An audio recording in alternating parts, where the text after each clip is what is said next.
Bonsoir, bienvenue sur ce plateau de France 3 pour ce débat du second tour des municipales à Nîmes, capitale gardoise par excellence. Ils seront 3 sur ce plateau, sur les 4 prétendants, encore en lice à l'issue du premier tour du 15 mars dernier. Yvan Lachaud, divers centres, arrivé en seconde position avec près de 16% des voix, au coude à coude avec Vincent Bouget, divers gauche ou Union de la gauche, on en parlera tout à l'heure avec divers soutiens. Et enfin, Yohann Gillet, Rassemblement National, qui avait obtenu, lui, un peu plus de 14%. Et comme au premier tour, un absent dans ce débat, le maire sortant Les Républicains, Jean-Paul Fournier, qui était arrivé en tête avec plus de 34%. Une absence que l'on regrette puisque le débat, la confrontation d'idées devant le citoyen est l'essence même de la démocratie et normalement du fonctionnement républicain. Alors 40 minutes pour échanger avec 5 thèmes et le premier, messieurs, qui nous a été imposé en quelque sorte par les 3 mois qui se sont écoulés depuis le premier tour, le 15 mars dernier. 3 mois de confinement, puis de déconfinement partiel, de pandémie, d'arrêt de l'économie. La relance, d'ailleurs, sera l'un des thèmes du débat. Alors, concrètement, qu'est-ce que ça a pu changer ces 3 mois dans votre état d'esprit, dans votre manière de vous présenter devant les électeurs? Et pourquoi pas, est-ce que ça a influé sur votre programme? Vincent Bouget. Ces 3 mois de confinement et la crise sanitaire, la crise maintenant économique et sociale bousculent beaucoup de choses dans les têtes, dans notre société. Et je pense qu'on n'est pas au bout des enseignements qu'on pourra en tirer. Et puis on sait que ça peut repartir. Et on sait qu'on va affronter maintenant une crise économique lourde. Sur notre programme, nous pointions déjà les questions de solidarité, de transition écologique et puis de participation démocratique. Et à mon avis, les enseignements qu'on a pu en tirer, que ce soit au niveau du service public de la santé, et je veux saluer aujourd'hui les personnels de santé qui sont mobilisés pour défendre leur travail et pour défendre leurs conditions de travail, leur salaire, et je pense que ça nous concerne tous, la santé publique. Est-ce que vous avez changé des choses dans votre programme par rapport à ça? On a pointé un certain nombre de priorités qui vont changer nécessairement, et la question de la relance économique va venir très fort et très vite. La défense de l'emploi, la défense de l'emploi local, la question de la santé, la question de l'alimentation et de la sécurité alimentaire, parce que cette crise, elle a montré beaucoup de fragilités dans notre ville, qui sont aussi dues à 20 ans de gestion de messieurs Fournier et Lachaud. Monsieur Gillet, puisqu'on fait par ordre alphabétique ce premier tour, est-ce que vous, ça a changé des choses? Est-ce que vous vous êtes dit, bien là par exemple, on peut proposer des choses sur Nîmes par rapport aux villes qui n'ont peut-être pas été prêtes dans certains cas, ou certaines collectivités qui n'ont pas été prêtes non plus à affronter ça?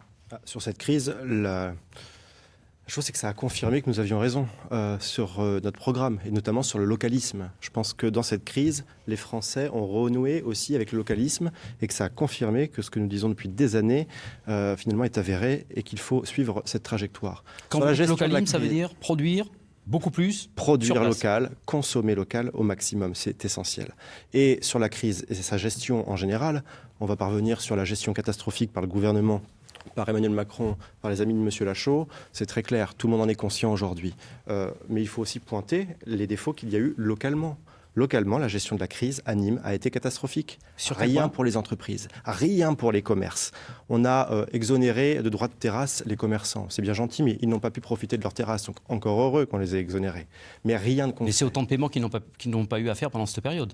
Oui, bien sûr, on aurait pu aller plus loin, comme l'a fait le maire de Beaucaire, par exemple, avec une aide directe, avec un versement de 2 mois de loyer. Ça, c'est du concret. Ça aide très concrètement les commerçants. Le maire de Nîmes n'a pas souhaité le faire. Le président de l'agglomération candidat, qui est à côté de moi, n'a pas souhaité non plus aider les entreprises concrètement, puisque rien n'a été fait concrètement, si ce n'est abonder des fonds régionaux d'aide dont personne ne voit le jour parce que les dossiers sont trop compliqués. Il y a des bons qui ont été attribués, mais on en parlera au niveau de la relance économique tout à l'heure. Il y a des bons qui ont été attribués par la métropole. Oui, vous avez d'ailleurs contesté ou non, je n'ai pas critiqué. contesté les bons. Non, j'ai contesté le fait que ça ne respecte pas le code électoral, rien à voir. Sur le fond, c'est bien, mais ça représente 50 000 € sur le territoire de Nîmes Métropole. On en parlera sur la relance économique. Monsieur Lachaud, est-ce que vous, ça vous a amené à reconsidérer certaines positions? Vous avez reconsidéré peut-être certaines choses, on en parlera tout à l'heure avec votre alliance avec Monsieur Richard, mais cette crise, est-ce que ça a changé votre vision des choses? Oui, déjà on peut dire que par rapport aux 2 intervenants précédents, ils n'ont pas changé puisque tous les 2 me citent, donc j'ai l'impression qu'ils n'ont pas pris le temps de l'humilité par rapport à ce que nous avons vécu. Alors oui, très concrètement, le programme reste exactement le même, si ce n'est qu'aujourd'hui, nous sommes dans l'obligation de continuer ce que nous avons fait, par exemple, au niveau de l'agglomération. Crise économique, ça veut dire ne jamais lâcher une entreprise ni un artisan. Il faudra continuer à l'aider, il faudra prendre des dispositions financières. On a déjà pris sur l'agglomération 18 millions d'euros. Combien avez-vous versé concrètement à ce jour aux entreprises de Nîmes Métropole? 18 millions 0 d'euros. 18 millions d'euros sur les acomptes. Tout à l'heure. On va parler, si c'est possible quand même. 18 millions d'euros sur les acomptes, 3 millions d'euros sur une première mesure avec la région, 800 000 euros sur le local, etc. D'autres mesures. Donc ensuite, sur le social. Et là, c'est un point important, ça veut dire qu'au niveau du CCAS de la ville de Nîmes, il faudra aller au-delà de ce que nous avions prévu parce qu'on va se retrouver avec un grand nombre de personnes, quel que soit leur âge, qui vont se retrouver en situation de chômeur, puisque ça commence à exister au niveau des entreprises. Donc là, des mesures très précises. Et ensuite, des mesures précises sur la transition écologique, on en parlera tout à l'heure. Et quand même, juste un point, cette crise doit nous permettre de regarder de près les institutions de santé. Un très gros programme de 300 millions d'euros sur l'investissement au CHU de Nîmes et des cliniques privées et des maisons de santé dans les quartiers de la ville. Là-dessus aussi, on a peaufiné le programme et on a avancé. Aujourd'hui, pour voir avec le recul, est-ce que la ville de Nîmes, mais c'est valable aussi pour plein d'autres communes, était prête ou n'était pas prête à agir face à une pandémie? Le débat existe pour l'État français, mais je vous parle, moi, par exemple, d'une commune comme Nîmes. Vincent Bouget. Je pense qu'il y a eu des choses qui ont été faites. Il faut être lucide et tout le monde a été pris au dépourvu. En même temps, il y a eu beaucoup de solidarité dans la population avec les associations qui ont bousculé parfois la cellule de crise qui a géré un peu isolé cette crise-là et qui ont permis d'assurer l'alimentation de milliers de Nîmois qui étaient aujourd'hui en dehors des mailles du filet et notamment des fichiers du CCAS. Il y a eu des agents du service public qui ont fait beaucoup de choses. Donc il ne faut pas le nier. Et en même temps, je le disais, Nîmes est une ville pauvre, c'est une des villes les plus pauvres de France, beaucoup de précarité, beaucoup d'intérim, et on s'est retrouvé confronté à ça immédiatement avec des gens qui ne mangeaient plus à leur faim dans la ville et les files d'attente devant le secours populaire qui s'allongeaient. 29% de la population en dessous du seuil de pauvreté à Nîmes. Voilà, et aujourd'hui ça risque de s'accélérer. Donc effectivement, les questions de solidarité nouvelles vont se poser immédiatement et je pense qu'il y a beaucoup à faire à la fois pour l'emploi local, pour nos entreprises, pour nos commerçants et nos artisans. On parlera économie tout à l'heure. On parlera économie tout à l'heure, mais je pense qu'il faut maintenant s'occuper vraiment des Nîmois. Et on s'est aperçu que derrière une belle vitrine, peut-être, il y avait aussi la réalité sociale des Nîmois et elle est souvent difficile. Nîmes était prête, Yohann Gillet? Je pense qu'aucune des collectivités en France n'était prête à cela. Pour autant, il y a eu des actions quand même menées, évidemment. Il y a eu des commandes de masques pour pallier au manque de l'État. Mais en revanche, personne n'était prêt dans le détail parce que cette crise, personne ne l'attendait. En tout cas, on nous a caché beaucoup de choses. L'État nous a caché beaucoup de choses. On aurait pu être prêt si l'État n'avait pas caché ces choses. Sur la précarité, en revanche, évidemment que la précarité s'est accentuée ces dernières semaines à cause de cette crise. Mais il aurait fallu agir. Excusez-moi, mais moi je n'ai vu aucune collectivité, que ce soit Nîmes ou Nîmes Métropole, débloquer des fonds en urgence pour la Croix-Rouge, pour le Secours populaire, pour les Restos du Cœur. Rien n'a été fait concrètement. Donc c'est bien gentil de dire il faut, mais ceux qui sont aux responsabilités aujourd'hui n'ont rien fait. Alors que des associations se sont mobilisées avec des fonds propres et parfois avec de l'argent, même des bénévoles, et rien n'a été fait concrètement. Des gens qui n'ont pas pu manger à leur faim pendant cette crise, il y en a plein. Yvan Lachaud, vous êtes président de Nîmes Métropole. Vous auriez pu débloquer des fonds justement pour aider ces associations? Ça a été fait hier soir en conseil communautaire, après par exemple. Crise, oui. C'est-à-dire on ne pouvait pas voter avant. Ça a été fait hier soir en conseil communautaire. Sauf que la loi prévoit de débloquer les subventions sans vote. C'est quand même terrible. Sans vote pendant cette crise. Que non, mais puisse pas s'exprimer. il ne faut pas mentir, monsieur Lachaud. La démocratie, c'est l'écoute de l'autre aussi. La démocratie, c'est dire la vérité. Donc l'agglomération nîmoise, elle a fait ce qu'elle pouvait, c'est-à-dire qu'elle a maintenu les transports en commun pour permettre notamment au personnel du CHU de pouvoir travailler. Elle a maintenu tous les jours le tri des ordures ménagères. Elle a maintenu les déchetteries ouvertes dès qu'elle l'a pu. Elle a maintenu tous les services de façon à ce que la population puisse être assistée. Et elle a aidé les associations qui permettaient à celles et ceux qui n'avaient pas assez de pouvoir trouver un repas tous les jours. Allez, on revient sur ce premier tour. C'était le 15 mars dernier, 3 mois déjà, début d'ailleurs du confinement. Il avait subi ce premier tour de plein fouet la crainte de la contamination, on le sait, pour bon nombre d'électeurs, avec un impact sur le taux de participation.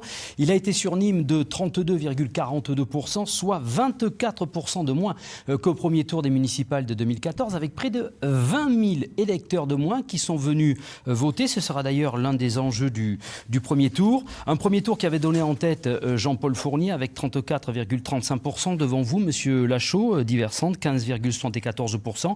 Quelques voix à peine devant Monsieur Bouget, divers gauche. Et ensuite, Johan Gillet avec 14,34% pour le Rassemblement national. Cinquième qui aurait pu être qualifié, Daniel Richard, 12,19% avec une liste d'union de la gauche. Et puis Monsieur David Tebib, divers avec 5,39%. Et Stéphane Gilly pour le Parti animaliste avec 2,30%. Est-ce que vous pensez que les électeurs sont cette fois-ci rassurés et vont plus se déplacer pour le 28 juin, avant de revenir sur l'analyse de ce premier tour, pour le second tour? Vincent Bouget. Nous verrons. Je pense qu'il y a encore beaucoup de troubles dans les têtes. Moi, je crois que c'est une bonne chose que de choisir aujourd'hui le chemin qu'on va prendre. Parce qu'on ne peut pas oublier ce qui s'est passé. Et aujourd'hui, les choix que nous allons faire, collectivement, vont engager à la fois le présent, mais aussi l'avenir. Et c'est ce changement-là dont on a besoin que moi, je veux proposer aux Nîmois.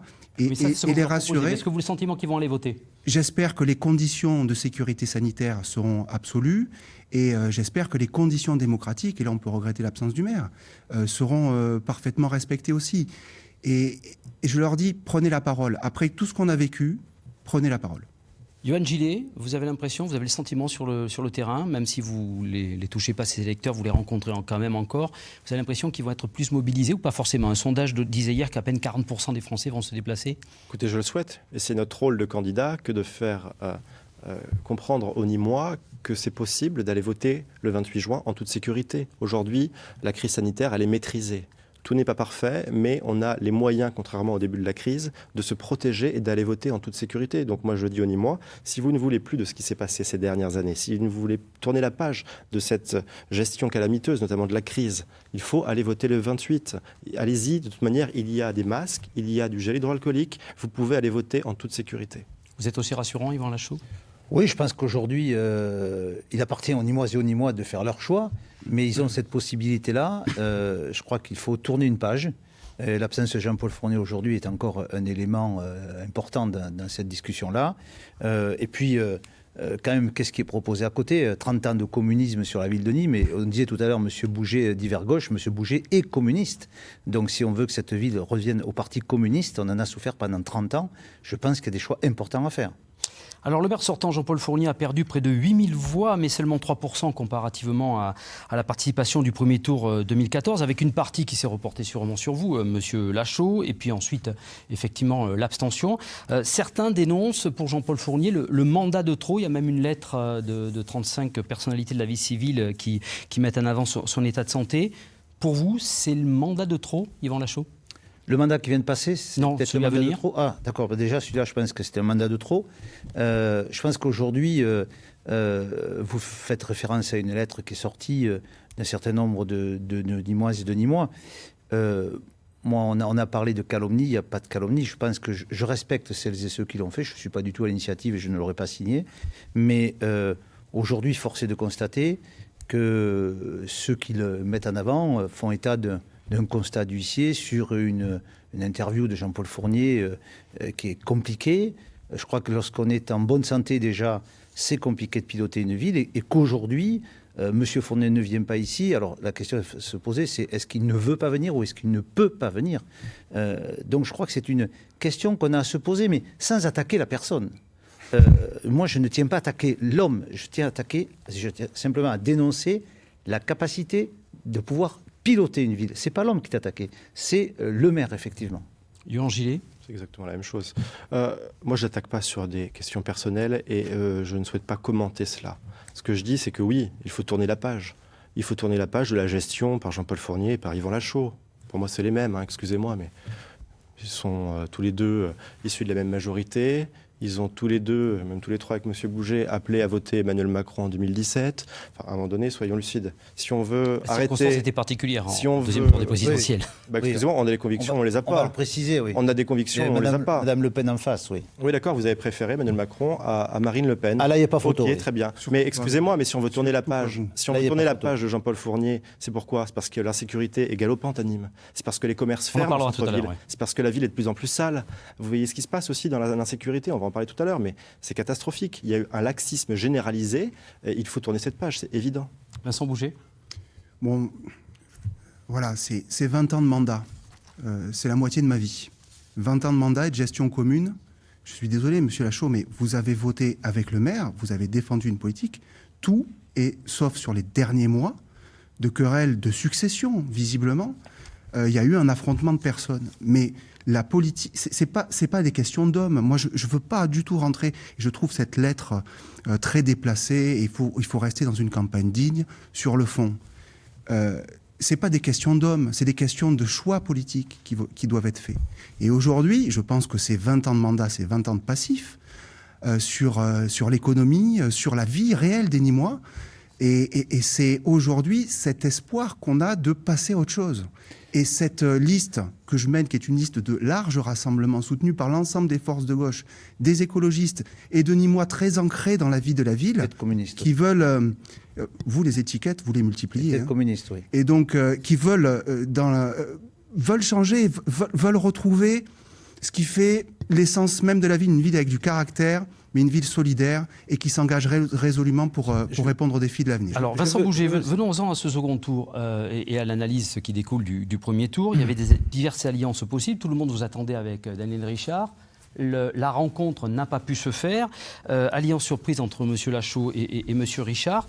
Vous avez condamné cette alliance. Pour vous, l'écologie n'a pas le... C'est d'ailleurs le leitmotiv de M. Lachaud, l'écologie n'a pas de couleur politique. Pour vous, l'écologie devait venir avec vous, M. Richard devait venir avec vous? C'est pas l'écologie. M. Richard ne représente pas l'écologie. Les écologistes aujourd'hui, les partis, mais aussi les mouvements, les citoyens écologistes, ils sont sur la liste et ils nous soutiennent aujourd'hui de façon très claire et je veux les saluer. C'était la liste de M. Richard au départ. Oui, et l'ensemble de ces colistiers, Europe Écologie et Les Verts, nous a apporté son soutien très, très clair et très net.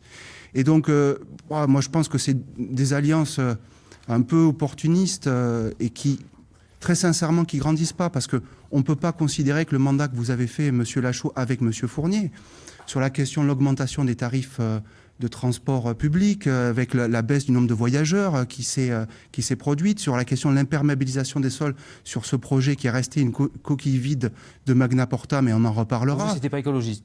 Non, ça a été tout sauf écolo, quoi. La gestion de la ville depuis 20 ans avec la majorité unie ou chamaillée des derniers mois, ça a été tout sauf une politique écologiste à Nîmes. Et nous avons mené, ces combats pendant des années. C'est sûr, monsieur Bouget, que vous n'étiez pas élu et que la décision, par exemple, de prendre les trambus hybrides, c'est-à-dire qui changent complètement par rapport au diesel, c'est pas vous qui l'avez prise. Mais vous avez voté la ligne 1 du T1, non? C'est sûr. Du trambus. Je vous ai écouté. Mais c'est une question. Je vous ai écouté. C'est sûr que des décisions importantes qui ont été prises dans ce domaine-là, c'est pas vous qui les avez prises. Donc sur le point écologique, peut-être qu'il n'y a pas de leçon à donner. Je veux simplement dire que moi, j'ai eu une certaine part de responsabilité dans ma co-gestion avec Jean-Paul Fournier, notamment sur les finances de la ville qui ont été redressées, mais que lorsque Jean-Paul Fournier nous a refusé avec Philippe Berthat l'installation de l'université de technologie à Nîmes, c'est lui qui l'a décidé. Lorsque la vente de terrain, notamment pour la CENIM, c'est quand même moi qui me suis opposé. Vedelin, vous l'avez voté quand même. C'est pas vrai, la vente de la CENIM, je ne l'ai pas voté. Vous n'avez pas voté Vedelin? La création du quartier Vedelin? Je n'ai pas voté la vente des terrains de la CENIM. Revenons à votre alliance avec monsieur Richard. Vous, monsieur Richard, dit qu'il va avoir en quelque sorte les pleins pouvoirs, entre guillemets, grâce à votre alliance au niveau de l'environnement, de l'écologie et de l'urbanisme. Vous confirmez? Écoutez, je pense que Daniel Richard est un chef d'entreprise, je le suis aussi, qui est un spécialiste dans le domaine de l'écologie, peut-être un mot aussi dans le domaine de l'économie. Nos deux programmes n'étaient pas si éloignés que ça. On a trouvé 2 points où il a fallu trouver un accord, c'est effectivement sur Magna Porta, puisque nous allons réserver la partie redessanaise à de l'agriculture, puisque pour une autonomie alimentaire, c'était important de prendre cette décision. C'est parce que vous avez répondu à Mme Fayet. Et simplement parce qu'à chaque endroit, hier soir j'étais le président de l'agglomération, je sais faire la séparation des choses.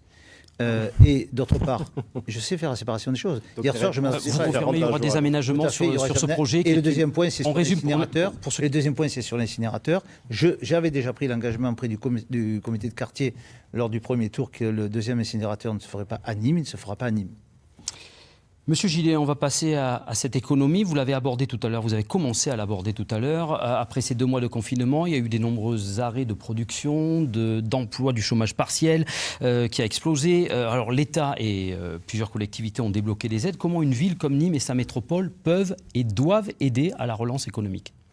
Premièrement, il faut investir massivement. Ça aide évidemment à investir dans le futur. C'est essentiel. Mais pour ça, il faudrait aussi que l'État apporte une aide importante aux collectivités pour investir. Mais il faut aussi que les collectivités locales agissent concrètement, je le disais. Il faut absolument aider concrètement les commerçants qui ont souffert pendant 3 mois. Et ils vont continuer de souffrir pendant les prochaines semaines et même les prochains mois. Aujourd'hui, il n'y a eu aucune aide, je le répète. Je suis désolé de radoter, mais... Alors, parlons de demain, concrètement. Qu'est-ce qu'il faut faire? Maintenant, c'est fait. Qu'est-ce qu'il faut faire pour relancer? Vous êtes maire demain, vous êtes président de Nîmes Métropole. Qu'est-ce que vous décidez? Il faut déjà avoir une politique claire sur le commerce de centre-ville. Aujourd'hui, il n'y en a pas. Contrairement à ce que dit le maire de Nîmes, aujourd'hui, dans le plan local d'urbanisme, il est toujours possible de construire des surfaces commerciales en périphérie de Nîmes. Il faut stopper. Parce que toutes les surfaces commerciales qui ont été construites ces dernières années ont contribué à tuer le centre-ville. Les magasins ferment successivement en centre-ville. Donc pour ça, il faut déjà stopper et avoir une politique sur l'urbanisme qui soit très claire en la matière. Ensuite, il faut que la mairie agisse, mette la main sur les locaux vacants en centre-ville, en les achetant ou en les louant, pour ensuite les louer ou les sous-louer avec un tarif préférentiel pour des commerces qui viennent s'y investir, comme l'a fait le maire de Beaucaire par exemple, comme le font un certain nombre de maires en France. Parce que quand vous louez à moins 30% par exemple sur le prix du loyer classique à des commerces qui veulent s'installer, ça les permet bien de pouvoir s'installer sereinement et d'atteindre leur vitesse de croisière avec une baisse de charge qui est évidemment essentielle.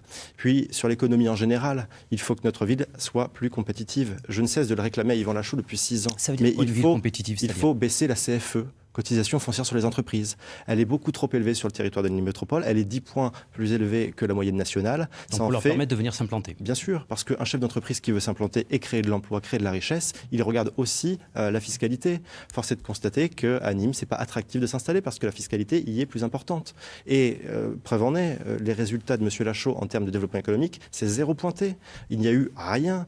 On nous a annoncé hier 102 emplois créés en 6 ans par l'Agence de développement économique de Nîmes Métropole. Alléluia, 102 emplois en 6 ans. Mais est-ce que vous vous rendez compte du chemin qu'il y a à parcourir en la matière? On a un nombre de chômeurs hallucinant sur ce territoire, il faut agir concrètement. Yvan Lachaud, aider directement les commerçants. C'est beau de mentir comme ça, mais bon, je pense que nos auditeurs ne sont pas dupes. Écoutez, vous allez sur le site de Métropole, le chiffre de 102, c'est vous qui me l'avez dit hier. Il y a eu exactement, entre 2014 et 2019, plus 6700 créations d'emplois sur le territoire de l'agglomération et 2300 entreprises qui se sont installées. 475 entreprises de moins en création par an depuis que vous êtes aux manettes avec Jean-Paul Fournier. La vérité est inscrite sur le site de Nîmes Métropole, c'est ça? Il faut aller sur Nîmes Métropole. Et le taux de... Pour les 102 emplois créés grâce à l'action, le nombre de chômeurs... Monsieur Gillet, laissez-le parler. Le nombre de chômeurs a baissé de 2 points sur le territoire de l'agglomération depuis les 3 dernières années. Donc on n'est pas les plus beaux, les plus forts, simplement on a pris un certain nombre de dispositions. Demain, et là pour reprendre votre première question, ce passage du Covid va nous imposer d'aller encore plus loin sur la mise à disposition possible de terrain pour que des entreprises s'installent. Mais il y a un point important, c'est que dans le domaine de la transition écologique, il y a un grand nombre d'emplois à créer aujourd'hui. Si on veut des circuits courts, si on veut de l'autonomie énergétique, si on veut de l'autonomie alimentaire, il y a un grand nombre d'emplois qui sont à créer et ce sont des emplois locaux qui sont à créer. Donc là, on a un boulevard par rapport à ce qu'on avait dit au premier tour. Je ne vais pas revenir sur le développement du centre-ville et sur l'aide qu'il faut apporter. Elle est évidente, mais je pense... Et limiter le caractère exponentiel de ces grandes surfaces. On est bien d'accord. Bien sûr, mais ils ont tous été aux manettes, que ce soit les communistes ou M. Lachaud, et ils n'ont jamais pris les mesures qu'il fallait. C'est dingue ça. Vincent Bouget, vous, votre vision, comment relancer, quand on est à la tête de la ville de Nîmes et de la métropole, l'économie, l'emploi, les artisans, les PME? Il faut le faire avec beaucoup de volonté, avec beaucoup d'ouverture pour associer les partenaires que sont les chambres consulaires, les syndicats professionnels, les syndicats de salariés, les autres institutions, et avoir le courage de faire des choix. Et aujourd'hui, pour protéger l'économie qui est déjà là, il va falloir trouver des marges de manœuvre financières. Bien évidemment, l'État qui s'est désengagé depuis des années sous les gouvernements successifs, nous l'avions déjà condamné, on n'a pas attendu de le faire maintenant, va devoir refinancer un peu les collectivités. Mais d'ores et déjà, on peut faire des choix sur Nîmes et sur l'agglo. Par exemple, je pense qu'il faut absolument un moratoire sur Magna Porta, qui a été un puissant fonds et une coquille vide. Donc un grand projet d'industrialisation, de technologie, agricole aussi. Il n'y a rien eu, il n'y a rien. Ben heureusement qu'on a défendu une gare à site propre, parce que ce n'est pas grâce à vous qu'on l'a, ça c'est sûr. Mais cette gare ne sert à rien. Sûr, les millions d'euros dépensés ne servent à rien. Comme je crois aujourd'hui qu'il faut avoir le courage de dire que le Palais des Congrès qui est prévu en centre-ville est aujourd'hui un équipement qui n'est certainement pas adapté à la situation et qui est certainement disproportionné dans ses dimensions. Ces marges de manœuvre financières doivent nous permettre de faire des investissements et des commandes publiques pour des besoins concrets des Nîmois. Lesquels ? C'est la question des transports. Les parkings relais en bout de ligne manquent toujours, et je ne reviendrai pas sur les péripéties. C'est la question des pistes cyclables sécurisées. Donc pour attirer les gens en ville, c'est ça ? Oui, mais ça aide à redynamiser le service, le centre-ville, oui. pardon. Sur la question des équipements de proximité qui manquent aujourd'hui après 20 ans de gestion commune. Bref, tout ça, c'est à la fois du besoin des Nîmois, et puis en plus, il faut un fonds de relance pour aider les commerçants, pour aider les entreprises locales, parce que quand vous faites un palais des congrès, c'est souvent les gros qui prennent le marché. Donc de l'argent donné par la métropole ? Qui investit, oui, qui investit avec d'autres, comme la région qui fait beaucoup, comme le département, pour susciter l'emploi local et protéger. La question des circuits courts et de l'agriculture, elle est posée. Le localisme dont parlait M. Gillet, vous y Moi, je ne souscrivez ? rentre pas dans le vocabulaire de M. Gillet. Non, mais peu importe le vocabulaire, est-ce que la vous question êtes d'accord pour développer les productions locales ? Bien sûr, il faut défendre l'emploi local. Bon, voilà, c'est aujourd'hui l'urgence. La question des circuits courts alimentaires, elle est posée en grand. Elle était déjà posée sur le bien manger pour tous. Et aujourd'hui, on a vu ce qu'était l'insécurité alimentaire. Bon, il y a des terrains agricoles. On peut très bien aussi contribuer à développer une filière agricole pour approvisionner Nîmes et les habitants de la métropole. Et enfin, je pense qu'il faut regarder vers l'avenir. Et nous avons proposé, nous, de positionner la ville et l'agglo sur la question du numérique alternatif. Le numérique, on l'a vu encore, c'était quelque chose qui prend de plus en plus de place dans notre ville, mais un numérique éthique, solidaire, pour échapper à l'emprise des GAFA. Mais il y a beaucoup de chercheurs, et avec l'université, où on pourrait créer cet élément de filière universitaire, on pourrait développer un positionnement original de la ville et de l'agglo. Alors, on l'a évoqué un petit peu tout à l'heure à travers l'accord entre monsieur Lachaud et monsieur Daniel Richard. On parlait d'écologie, effectivement. Et vous l'avez évoqué aussi, c'est ce projet Magma, une grande zone entre Nîmes et la gare TGV de Manduel, avec aménagement industriel, tertiaire et aussi agricole. Qu'est-ce que vous avez concédé à l'issue de votre accord avec monsieur Richard sur cette grande zone sur 10 km entre Nîmes et gare TGV de Manduel ? Je veux quand même revenir sur un point essentiel, c'est que contre vents et marées, grâce à l'agglomération, on a pu 1 an à l'avance ouvrir cette gare qui était une nécessité. Imaginons un seul instant qu'on n'ait pas eu une gare sur le site propre.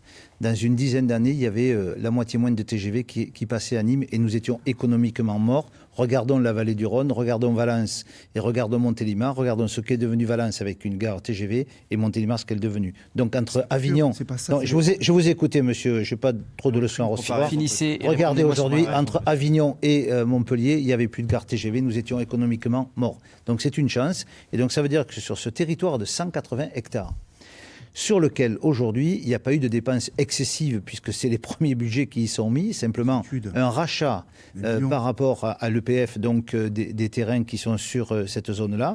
Donc nous sommes convenus que la partie redessanaise, pour l'instant, resterait en terre agricole de façon à relancer de l'arboriculture. Exemple, Saint-Mamé, qui est une de nos pépites régionales, a besoin d'arboriculteurs supplémentaires au lieu d'aller en Espagne ou en Italie chercher les fruits. Il nous a proposé, il cherche 170 hectares. On ne va pas les trouver que sur le territoire de l'agglomération, mais on va développer de l'arboriculture et aussi de l'agriculture locale. C'est un point commun que vous avez sur la reproduire localement. Tout à fait. Le deuxième point, c'est...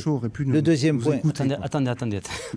Laissez parler M. Lachaud. Ouais. Pardon, excusez-moi. Et nous maintenons donc notre programme sur la zone de l'autre côté du territoire de Manduel par rapport à la gare, puisque là, il y a du développement économique à faire, puisqu'il y a un grand nombre de demandes qui sont aujourd'hui formulées pour venir s'installer sur ce site-là.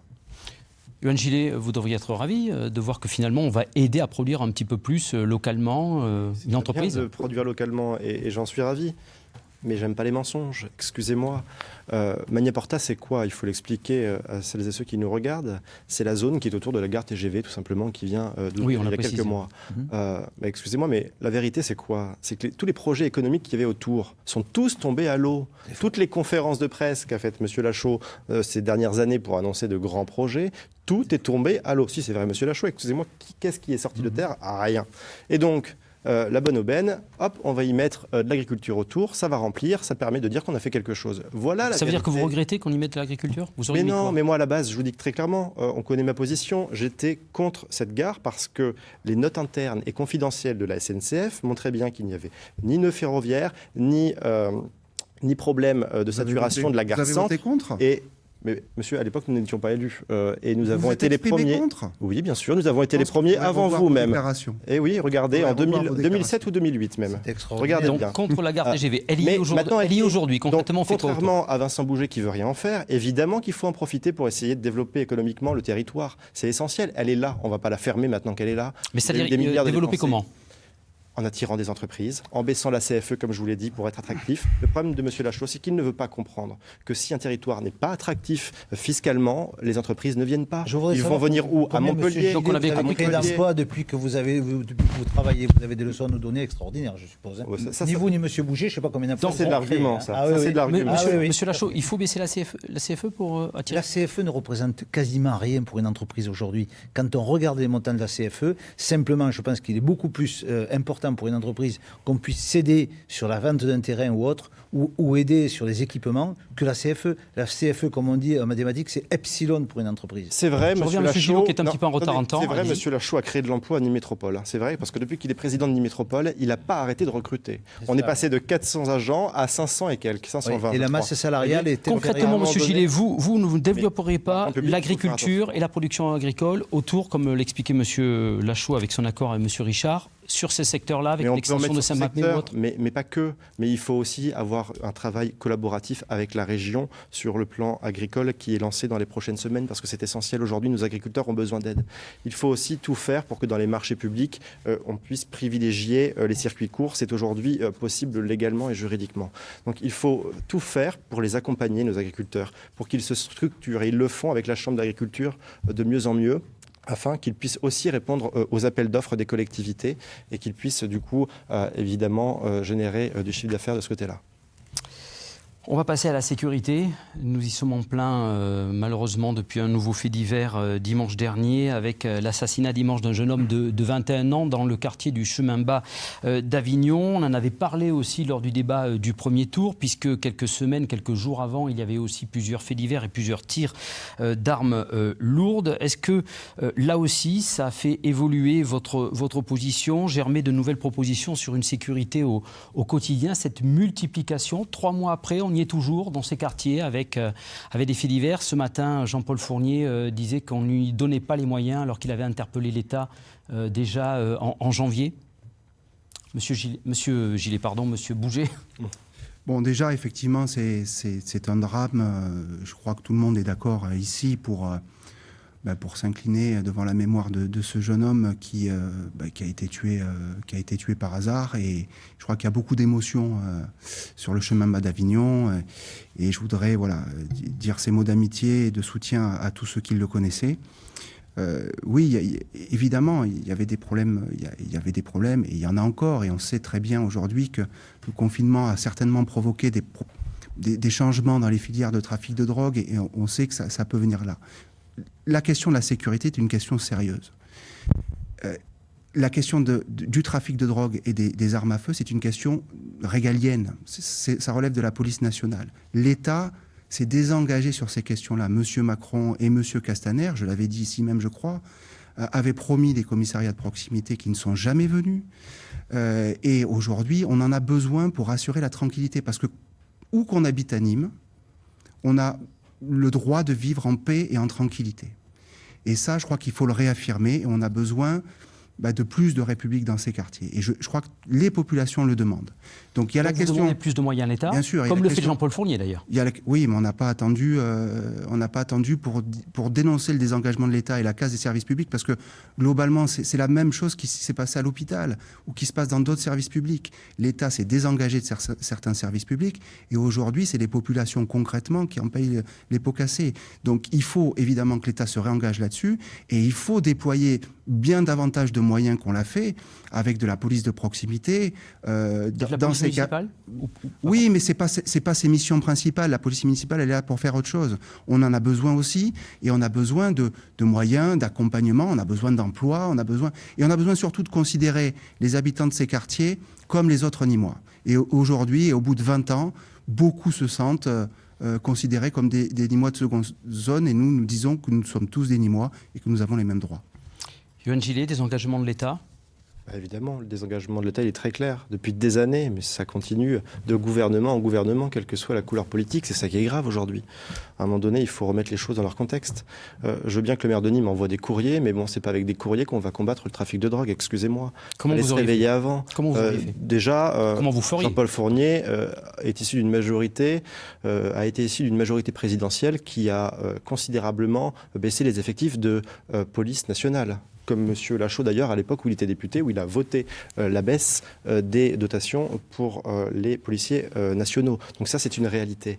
Comment on agit concrètement ? On remonte les manches, on embauche plus de policiers municipaux, c'est ce que je propose depuis des années. Et d'ailleurs, force est de constater qu'avec l'explosion des fusillades à Nîmes ces dernières semaines et ces derniers mois, eh bien, tous les candidats ou presque reprennent cette proposition. Nous augmenterons, nous doublerons le nombre de policiers municipaux, c'est essentiel. On appliquera aussi le principe de tolérance zéro. Alors que Nîmes est déjà l'une des premières villes de France. Non, mais c'est faux ça, monsieur. C'est faux. Ce sont des chiffres qui sont sortis de leur contexte.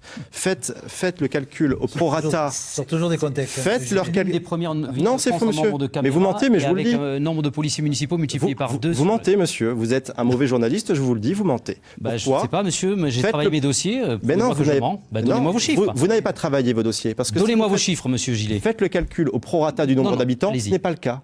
Et vous ne prenez uniquement les chiffres des villes de plus de 100 000 habitants et vous ne faites pas le calcul au prorata par habitant. Donc vous mentez. C'est pas vrai. Alors, Monsieur Gillet, permettez-moi. Monsieur Gillet, permettez-moi. Excusez-moi. Je ne vous traite pas de menteur. Non, attendez. Je vais vous dire une chose. Non, mais attendez. Nîmes n'est On pas peut la pas dire première, tout et n'importe contrairement. quoi. On Nîmes, peut pas justement, dire je tout et suis entièrement n'importe d'accord quoi. avec vous. On ne peut pas dire n'importe Oui. quoi, y compris sur un plateau de Paris télévision. est la première ville Et en y nombre compris de quand on veut poubelles. se faire élire, monsieur Voilà. Gillet. Paris est la Nîmes n'est première pas ville la en nombre de première poubelles. ville de France, Évidemment qu'elle est la contrairement à ce qui est première. annoncé. Nîmes n'est pas la première ville de France, contrairement à ce qui est annoncé sur certains sites, mais c'est l'une des premières à s'être dotée le plus de nombre de caméras. Et c'est C'est pas ce que vous avez dit, monsieur. De policiers, Si, vous parliez de si, policiers. Et monsieur, parlez le de nombre de policiers. policiers municipaux et le nombre de policiers municipaux a été multiplié par 2. Voilà, je vous laisse reprendre la parole. Combien de Pas de temps polémique. En combien de temps Des solutions pour les habitants. Alors attendez, on en avait parlé la dernière fois au premier. Là par contre, je ne l'ai pas en A tête, été mais ça a été fait. multiplié par quand Allez-y. Non mais dites-moi Allez-y. quand les Qu'est-ce que vous effectifs feriez, monsieur ont Gillet, été qu'est-ce que doublés. vous feriez Dites-le-moi. concrètement si vous étiez élu? Ah mais répondez. Quand les effectifs de police municipale ont été multipliés En une dizaine par d'années, en tout cas depuis les mandats de monsieur Fournier. Voilà. Monsieur Gillet, deux. Très précis. c'était la dernière fois, Ma vous pouvez position- revisionner le débat du premier ma tour. position, elle est Qu'est-ce que très vous claire. feriez si vous étiez élu, monsieur Je vous l'ai Gillet? dit, nous doublons les effectifs de police municipale. Je veux que nous arrivions le plus rapidement possible à 300. Nous augmentons considérablement le nombre de caméras de vidéosurveillance, c'est essentiel. Et surtout, on applique un principe de tolérance zéro, parce que c'est pas ce qui se passe aujourd'hui. Et une municipalité, elle a aussi le pouvoir de combattre très clairement le communautarisme, en arrêtant d'entretenir certains jeux dangereux dans les quartiers auprès de certaines associations qui sont soutenues par tout le monde ici sur ce plateau. Et c'est comme ça qu'on arrive à vaincre ce qui se passe. Parce que ce qui se passe à Nîmes, ce qui se passe à Dijon en ce moment, eh bien c'est dû à cette politique qui est désastreuse, qu'elle soit des communistes, qu'elle soit de la soi-disant droite molle. Là, plus tard, vous êtes Voilà, en train ça de c'est la manger votre réalité. Monsieur Lachaud, rapidement. Vous voyez que le débat est compliqué, hein. J'en doute pas. Surtout quand on n'a pas de responsabilité et qu'on veut faire Arrêtez croire... votre mépris, Plus de moyens que vous réclamez à on est- l'État. C'est très facile. Hein, Donc, de votre part. oui, alors d'abord, effectivement, 30 secondes. il y a un problème de responsabilité de l'État, mais il ne faut pas se cacher. Moi aussi, je proposais une centaine de policiers municipaux de plus et l'installation d'un commissariat sur la place, sur l'esplanade et un commissariat mobile. Parce que ce qui se passe aujourd'hui, c'est que le soir, au chemin bas d'Avignon, par exemple, ou sur Val-de-Gour, il y a un certain nombre de déplacements de jeunes qui sont compliqués à maîtriser, donc un commissariat mobile. Mais je veux aussi qu'on remette en place sur notre territoire un centre éducatif fermé, parce que ces jeunes aujourd'hui, qui sont désœuvrés, qui crient quand la police arrive pour invertir les dealers, ces jeunes-là, il faut les sortir de ce quartier. Parce que j'étais encore ce matin au chemin bas d'Avignon, on voit des hommes et des femmes qui ont peur de cette jeunesse qui n'est pas contrôlée, qui est déscolarisée et donc qui n'a plus de suivi. C'est ça le drame. C'est-à-dire qu'aujourd'hui, il faut remettre en place un conseil des droits et des devoirs des familles, il faut remettre en place, avec des éducateurs, la reprise en charge de ces jeunes-là, parce qu'il y a un problème éducatif. Les familles ont abandonné l'éducation des enfants. Donc oui, là-dessus, on sera très mobilisés. Messieurs, il n'y aura pas de tour de table. Vous avez, et c'est un mieux d'ailleurs dans le débat, vous avez pris tout votre temps de parole, donc pas de tour de table au final. Bonne fin de campagne, on arrive à la fin de ce débat. Demain soir, 18h, autre débat régional consacré à ces municipales, avec cette fois-ci un face-à-face, un duel avec un maire sortant qui a accepté le débat, Jean-Marc Pujol, les Républicains, maire de Perpignan, face à celui qui l'a devancé assez largement d'ailleurs au premier tour, le Rassemblement national Louis Alliot, et un désistement républicain autour de Jean-Marc Pujol que dénonce son adversaire. Dans quelques instants, votre journal régional présenté par Florent Erdmann. Bonne soirée à toutes et à tous et bonne fin de campagne. Bonsoir.